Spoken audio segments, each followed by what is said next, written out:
duas das falhas que acontecem nos negócios são as fraudes, né? As fraudes e a inadimplência. Inadimplência é falha, Eduardo, é uma falha, né? Se o processo ele fosse completamente 100% desenhado, grandes chances são que as empresas só faziam ali a venda para quem fosse realmente pagar. Mas isso é possível, cientista de dados? Claro que não, né? Não é possível, a gente não tem como prever tudo nesse planeta, né? Não tem como prever ali quem serão as pessoas que irão pagar, né, com 100% de certeza. Se fosse assim, não existiriam os cientistas de dados para prever essa parada, né? Já estaria tudo dominado, e isso não é uma realidade, cientista. Beleza? Então vamos falar muito sobre essas duas falhas aqui que a gente encontra e que o cientista de dados trabalha muito para desenvolver mecanismos que coíbam essa parada aqui, tá bom? Então, o que esse tal desse cientista de dados profissional faz, Eduardo, né? O CDPRO, né? O que o CDPRO faz, então, para ajudar no combate à fraude e à inadimplência? Resumidamente, cientista de dados, existem mecanismos que o cientista de dados profissional se utiliza para prever essa parada. Só que a parada não está só exatamente nesses mecanismos, né? Ela nasce exatamente de uma necessidade, né? Então, qual é a necessidade empresarial no momento em que a gente está desenhando os processos, sejam os processos de venda, sejam os processos de contratação? Todos esses processos eles são desenhados com base em um fluxo normal das transações, né? Então, por exemplo, você vai lá na padaria, você vai comprar pão e você vai passar o seu cartão. Logo depois que você passa o seu cartão, você coloca a sua senha, se não tiver aproximação, né? Ou você escaneia lá o QR Code, faz um Pix, né? E tá tudo bem, você pagou, leva o seu pão, vai lá, bate aquele lanche e a padaria acabou de faturar ali com a venda do seu produto. O que acontece, cientista de dados, é que esse é o processo ideal, né? Esse é o processo ideal. E a gente sabe que, cara, fraude, os fraudadores, né? Os inimigos aí do bem, eles acabam descobrindo brechas, né? E essas brechas, elas estão nos mais diversos pontos do processo de venda, como esse que eu citei aqui, como esse exemplo. Só que uma coisa que é bem interessante é que é o seguinte: ao descobrir fragilidades, né, os fraudadores conseguem desviar ali parte ou o dinheiro inteiro, ou parte do dinheiro que seria para o faturamento, né, da padaria, e desvia aí o recurso para uma outra conta ou para um outro cartão e por aí vai, né? Então são vários mecanismos, esse é só um exemplo simplório que eu estou trazendo aqui. E o cientista de dados, ele atua onde, Eduardo?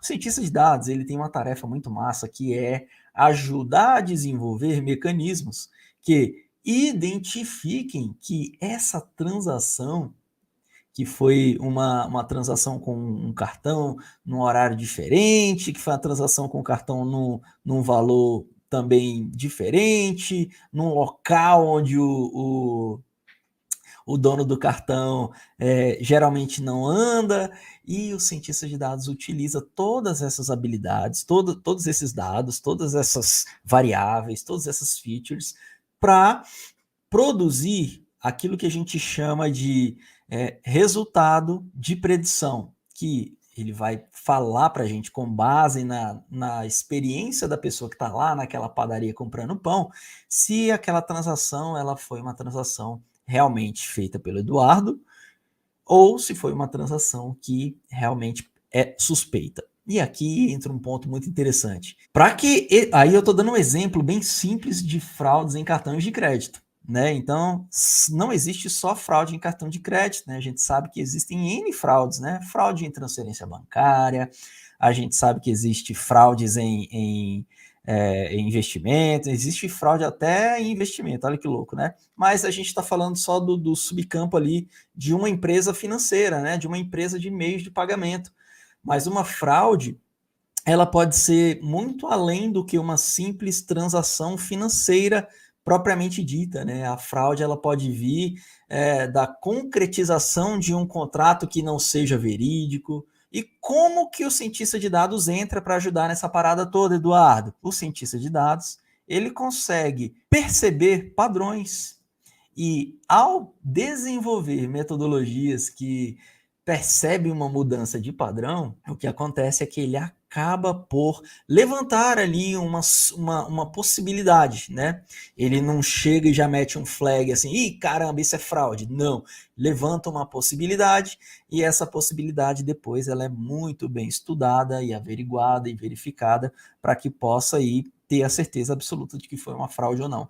Uau, Eduardo, então quer dizer que o cientista de dados atua nessa ponta também? Não só atua, como ele é imprescindível, imprescindível, por meio dos seus mecanismos de trabalho, tais como os seus algoritmos de machine learning, a análise das variáveis, ele tem exatamente o poder de descobrir coisas grandiosas como essa, que ajuda aí a empresa a diminuir os seus custos, né?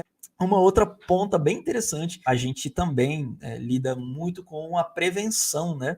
Então, por que a gente prevê a inadimplência, né, Eduardo? Por quê? E onde que eu posso utilizar essa parada, né? A gente, é muito claro, né, porque um banco, né, ele tem o problema da inadimplência, né? As pessoas não vão lá, não pagam o cheque especial, não pagam o cartão, e aí não consegue mais pagar, pô, o cara virou inadimplente.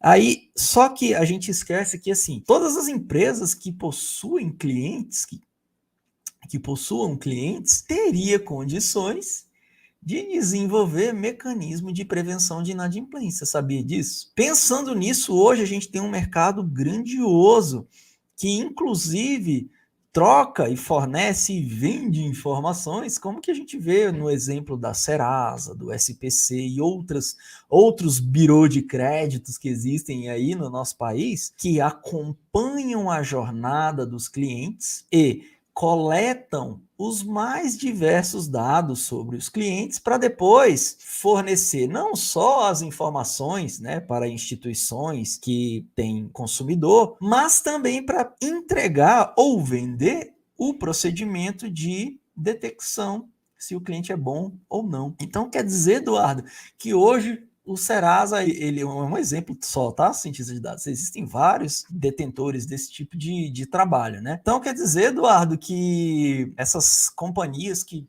têm informações nossas, ela além de vender ali ela vende o seu conhecimento também? Vende, cara. A galera vai lá e fala assim, opa, eu tenho aqui uma inteligência bem interessante, e aí explica toda como é que funciona a inteligência, né? Claro, cada caso tem um caso, mas ele vai lá e mostra, olha que interessante, eu tenho aqui uma equipe de cientistas de dados e essa galera desenvolveu aqui uma forma massa de prever inadimplência. Como? Utilizando machine learning.